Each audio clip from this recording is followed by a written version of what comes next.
There's a silence in your spirit, and you've been trying to pray through it, push past it, worship over it. But let's be honest, you don't feel God the way you used to, and deep down you're wondering if He left or if maybe you did. But here's a truth we don't talk about enough.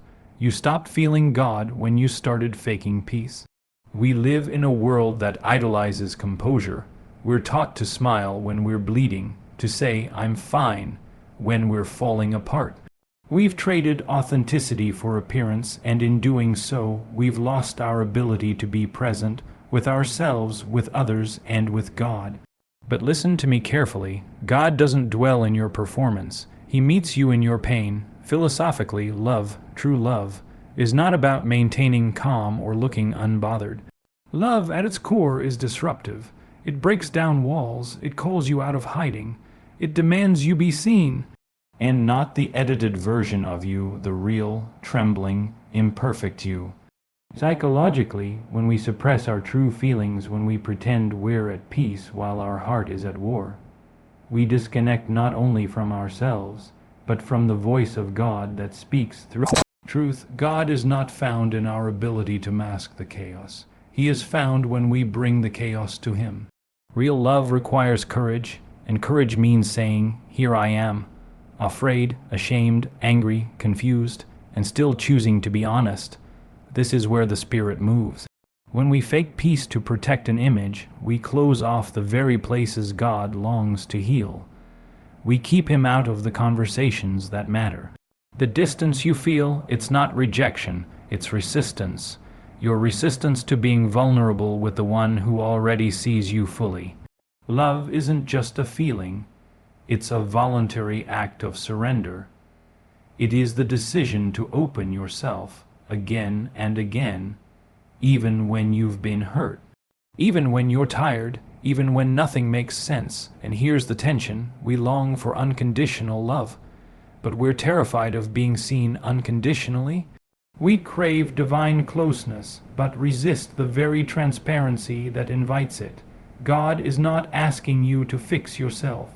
He's asking you to face yourself with Him. You see, there's a danger in reducing love to pleasure, to fleeting emotions, to butterflies and convenience. That kind of love can't sustain anything. It's shallow, it's fragile, it's easy to walk away from, but real love, God's kind of love, is a refining fire. It doesn't comfort your ego. It transforms your soul. And it does that by confronting you, by challenging the lies you've believed, by asking you to come out of hiding. The peace you're pretending to have, it's not peace. It's spiritual numbness. But the moment you stop faking, the moment you say, "God, I don't feel you, but I still want you," that's the moment heaven leans in. To love someone, including God, is to let them see you in your breaking. It is to invite them into the raw, unfiltered, imperfect pieces and say, "This is all I have, but it's yours." That is love. That is worship. That is the beginning of true peace. So today, don't fake it. Don't run from the ache. Bring it to Him, because the silence you feel isn't punishment, it's a pause, an invitation, a place for honesty to finally echo loud enough for heaven to respond. God isn't asking for the version of you who has it all together. He's asking for the one who doesn't. There is a sacred weight to love that many of us were never taught to carry. Not the kind of love that's dressed in fireworks or soaked in infatuation. Not the love that's easy when things are new, or romantic when everything feels right.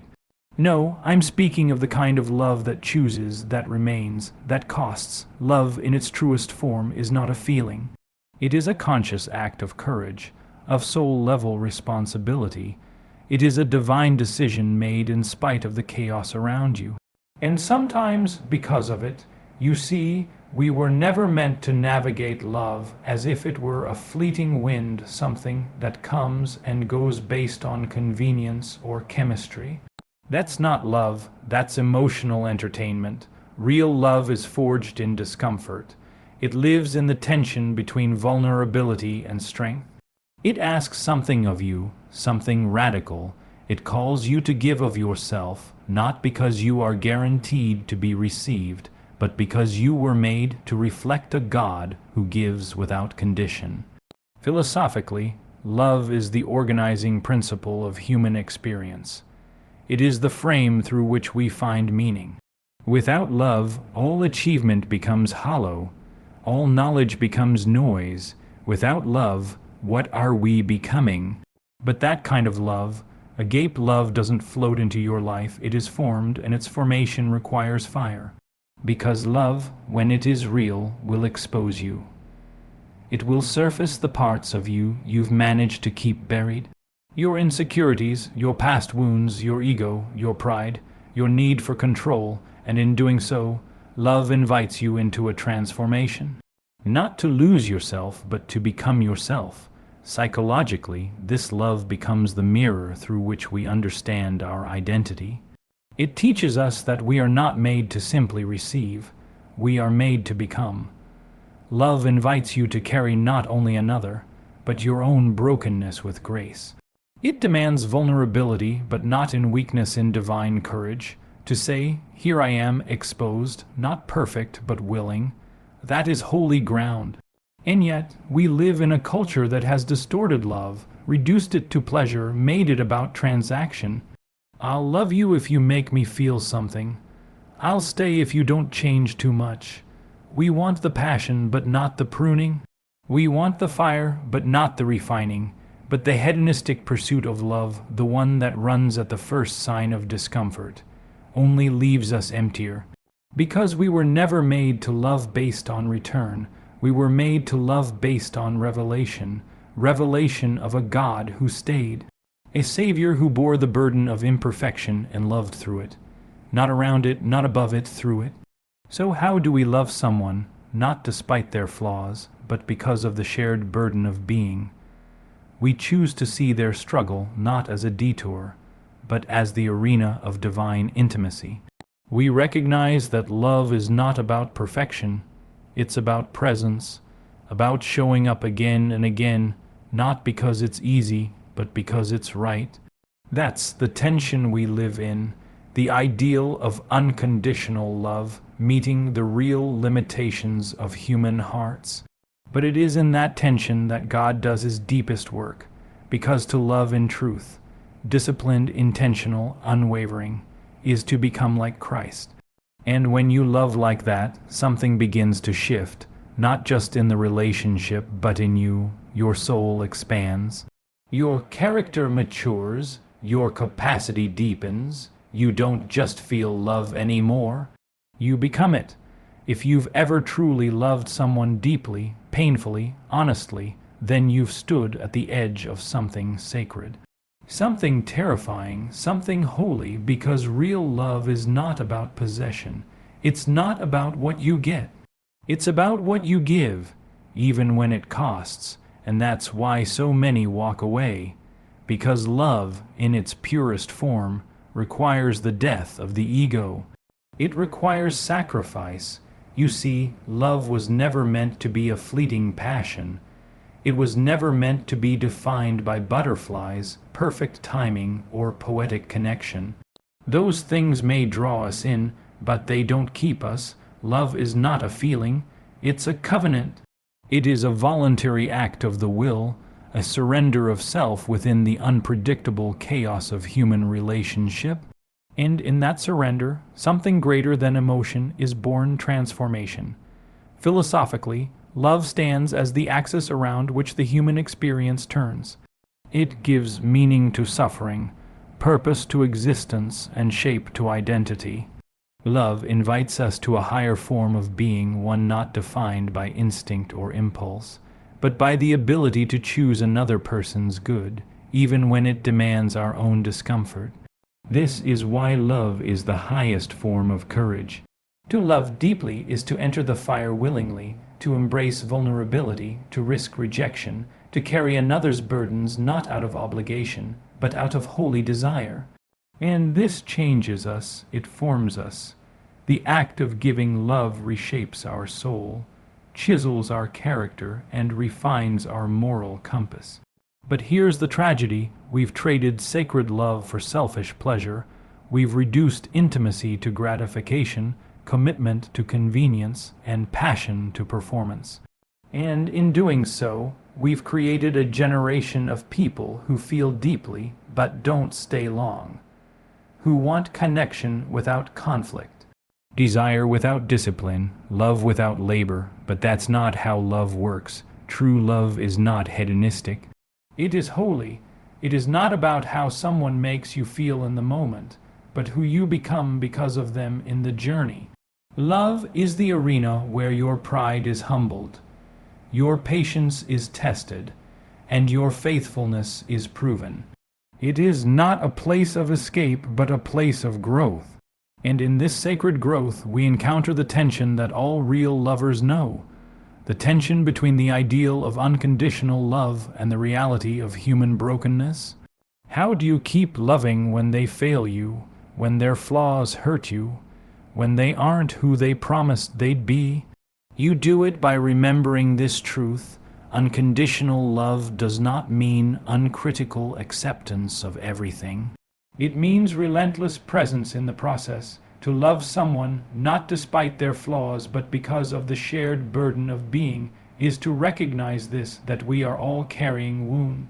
We are all figuring it out, and the person in front of you is not just a romantic interest. They are a fellow traveler in the fight for healing. When we love in this way, we step into divine alignment. We echo the heart of Christ, who chose the cross not because we were flawless, but because we were worth loving anyway. So love that stays, love that forgives, love that sacrifices, that is not weak. That is warfare. Because every time you choose someone in their imperfection, you declare, we will not be defined by failure. We will be formed by grace, and in that space, messy, painful, holy, you don't just find love, you become it. Love in its rawest form will not always comfort you. Sometimes it will confront you. It will show you who you really are. It will place a mirror in front of your soul and whisper, you cannot love another deeply until you have faced yourself honestly. This is where most turn back. Because the moment love stops feeling like escape and starts demanding something sacred from us, sacrifice, surrender, accountability, we begin to question whether we ever truly knew what love was in. The first place, love is not the absence of chaos. It is the divine choice to stay steady within it. Psychologically speaking, love is not just a response to another's presence. It is a discipline that shapes our identity. It calls forth emotional maturity. It demands the fusion of heart and will, of passion and purpose. In its healthiest form, love becomes a crucible where the ego is refined. We begin to shed the illusions we've carried, illusions of control, of perfection, of romance that costs nothing, and what emerges is a soul that understands the gravity of real relationship. To love is not to find someone who completes you. It is to commit to someone who reflects you. Your wounds, your insecurities, your hope, your holiness.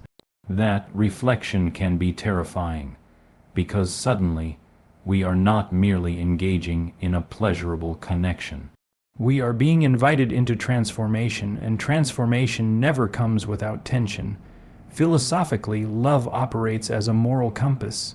It calls us beyond survival. It calls us beyond self-indulgence. Love says, you are not just here to receive. You are here to become. And that becoming requires something that the world resists, discipline. You see, love that only thrives in pleasure, in ease, in passion. It is love born of fantasy. But love that can sit in silence, endure seasons of doubt, wrestle with disappointment, and still choose to remain. That is holy love. That is love anchored not in emotion, but in truth. We must be wary of a culture that has taught us to pursue love for what it gives us, rather than what it makes of us. Hedonistic love asks, do you make me happy? Holy love asks, what are we becoming together? And that is the pivot point. Because when love becomes about mutual growth, it ceases to be about perfection and becomes about presence. Not presence that is convenient, but presence that is committed. And here lies the great tension, the pull between unconditional love and human limitation. The aching desire to give fully, but the reality of disappointment. The longing to be seen and accepted, but the inevitable friction of imperfection. But what if that friction is the very space where the deepest love is forged? What if God placed us in relationship not so we could escape pain, but so we could grow through it? To love someone not despite their flaws, but because you see their struggle as part of your own journey, that is the work of grace? It is saying, I will not run from your brokenness. I will stand beside it, and I will let it speak to mine. In that space, love becomes more than passion. It becomes a path, a sanctified road where two flawed souls walk together, not because they are strong, but because they are willing. And with every step, with every wrestle, with every hard but holy yes, love does something more than hold us, it forms us. Because at the end of the day, love that doesn't challenge you to grow is not love, it's comfort. But love that sees your worst, stays through the storm, and invites you into becoming. That is sacred. That is Christ-like. That is what you were made for. There comes a moment in every relationship, whether romantic, familial, or spiritual, when you will stand at a crossroads. One road leads to withdrawal, to self-preservation, to walking away because things got too complicated, too imperfect. And the other road leads you deeper into the unknown, where love stops being a story and becomes a sacrifice, because that's what love really is. It's not an escape from pain. It's the decision to walk through it with someone. Psychologically, love is more than a burst of dopamine. It's not just the butterflies in your stomach, or the way your heart races when you see their name on your phone. Those things are real, yes, but they are just the surface, the shallows. The depths of love are found in the moments you stay when it would be easier to go. When you listen instead of defend, when you forgive instead of punish, when you choose presence not because it's easy, but because it's right. Philosophically, love is a paradox. It demands that we let go of control to gain connection, that we die to our pride in order to rise into something more eternal. It requires the integration of vulnerability, where you open your soul not just to be adored, but to be known. And to be known is to risk, but without that risk, love becomes hollow. Love is not safe. Love is sacred. It exists inside the chaos of relationship, the tension, the unmet expectations, the wounds, the recovery. The recommitment, and in that swirl of imperfection, something holy is happening. You're not just loving someone, you're becoming someone. This is the mystery. Love doesn't just hold us, it builds us. It chisels away our selfishness. It forces us to confront the parts of ourselves we would rather ignore. In giving ourselves to another, we are formed, we are shaped, we are refined into people who can carry both mercy and truth in the same breath. But the danger in our world today is this: we've traded transformation for sensation. We chase love that feels good over love that does good. We want fireworks without foundations, passion without pain, pleasure without perseverance, but the reality is pleasure fades. Only love rooted in discipline and truth will last. That's the kind of love Jesus showed. He didn't love us because we were flawless. He loved us while we were still broken, still failing, still far from Him. That kind of love didn't come cheap, it came with blood. It came with surrender. It came with a cross. So why do we think real love in this life won't cost us anything? The ideal of unconditional love is beautiful, yes, but it's not easy. It's not automatic. It's forged in the fire of forgiveness. It grows through trials. It survives misunderstandings and disappointments. It flourishes in honesty, humility, and mutual effort. So how do we love someone not in spite of their flaws, but because we share with them the burden of being? By understanding that love is not a clean, polished fairy tale. It is a gritty resurrection story. Two people rising from the ashes of their pain, their histories, their fears, choosing over and over again to say, I see you. I stay, I grow with you. This is not just romance.